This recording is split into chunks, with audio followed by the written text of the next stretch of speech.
друзья! Закончил квартиру в 9 корпусе, 35,7 квадратных метров. Хочу показать, как мы это сделали.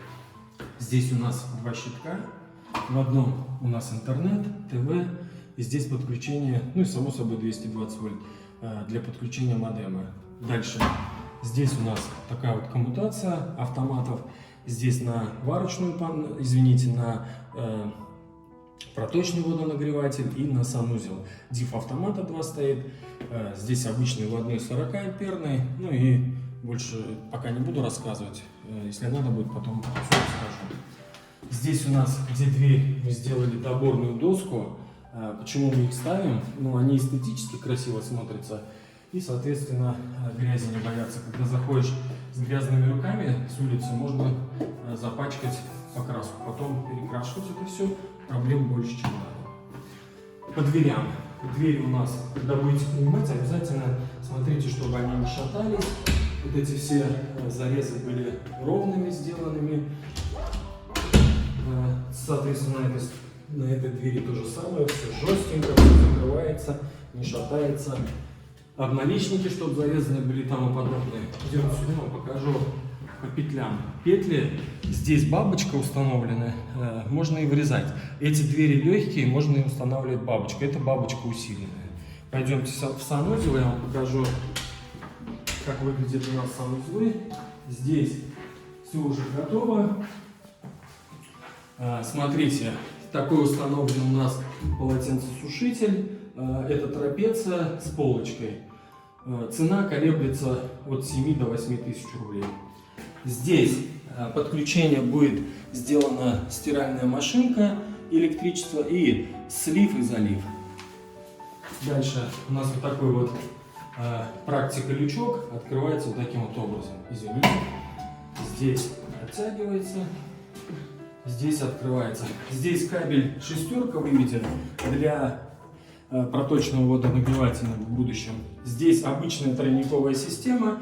Не захотел заказчик коллектора ставить, поэтому все так вот скромненько. Закрывается вот таким вот образом.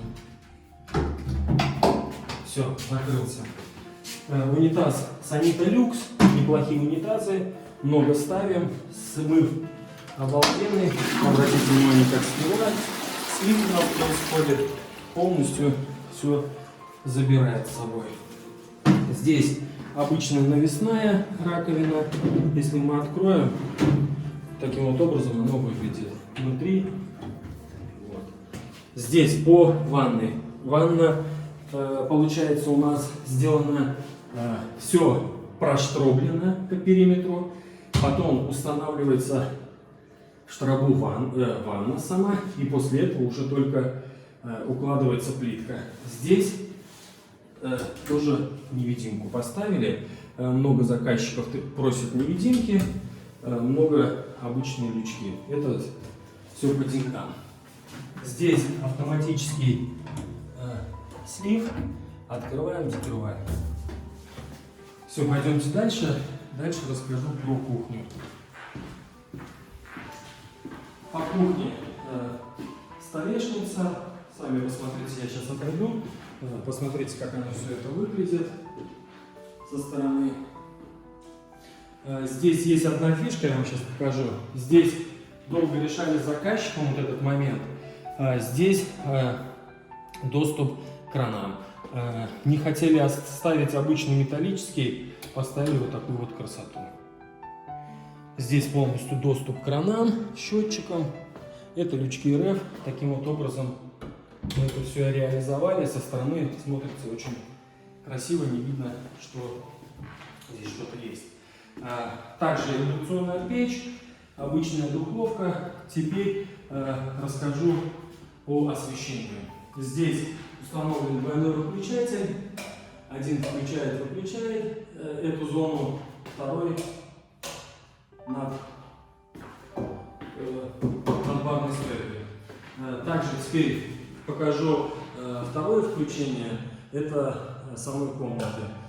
Центральный, сейчас я вам выставлю, чтобы поярче было. И, само собой, обычные боковые. Пойдемте дальше, покажу по карнизу.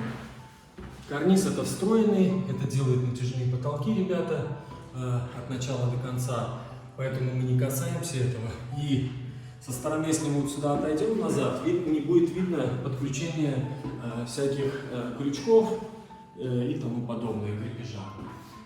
Дальше у нас вот такой вот откос идет. Откос это с NH-панели, он теплый, делаем его вот так, ставим потом обои клеем, ну и соответственно уголочек обычный, вот. Смотрится вот так вот. Дальше у нас получается здесь будет телевизор большой и напротив диван. Такая вот зона у нас отдыха, соответственно, вот так вот. Ты меня сними побольше. Дальше идем сюда, покажу.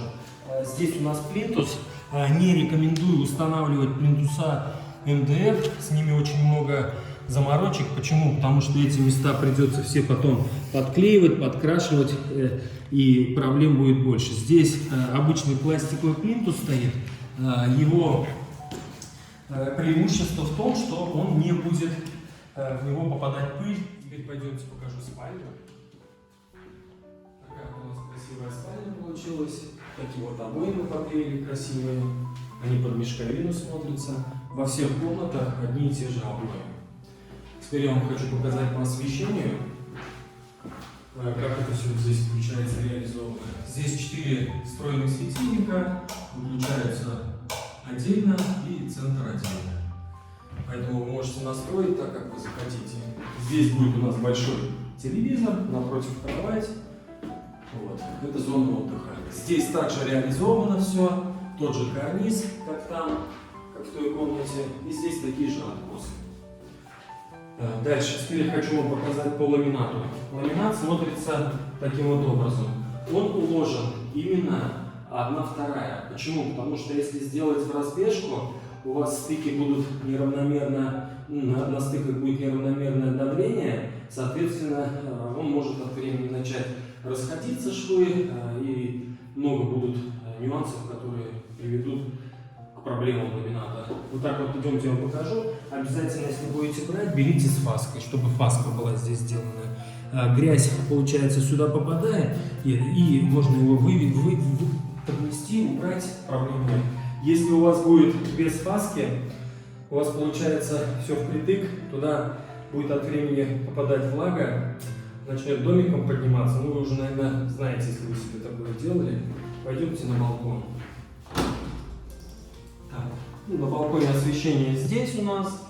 Обычно на балконе сделан пластик. Здесь тепло. Если открыть, будет полностью. Его мы полностью утепляли, этот пластик, этот балкон. Поэтому заказчик захотел чисто белые пластиковые панели. Поэтому реализовано так. Здесь окна все менялись полностью от начала до конца, фирма Мельки. Вот. Ну что, ребят, я вам все рассказал, как мы делаем ремонт, показал. Это 9-й корпус, еще раз повторюсь, 35,7 квадратных метров. Всем пока!